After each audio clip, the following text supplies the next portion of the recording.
রান্নাঘরে স্বাগতম। টমেটো, পোস্ত আর সরষা দিয়ে আমি এই পাবদা মাছটা করব। মাছটার মধ্যে কাঁচা তেল, লবণ আর হলুদ মাখিয়ে নিলাম। এবার হয়ে গেছে, আমি এবার একটা একটা করে মাছ দিয়ে দিচ্ছি। আমি মাছগুলোকে ভাজতে দিয়ে দিলাম।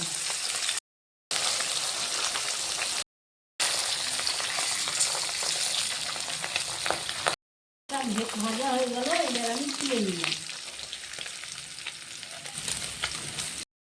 কালো তেলটা গরম হয়ে গেল, কালো জিরা ফোড়ন দিয়ে দিলাম। এবার টমেটোগুলো করে রেখেছিলাম, টমেটোগুলো এবার লবণ দিয়ে দিলাম, দিয়ে দিলাম 4-5 গ্রাম চিনি দিয়ে দিলাম।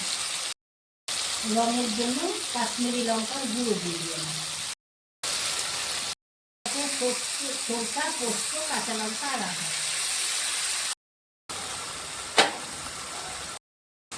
পোস্তটা তেল ছেড়ে এলো, এবার আমি মাছগুলো দিয়ে দিলাম।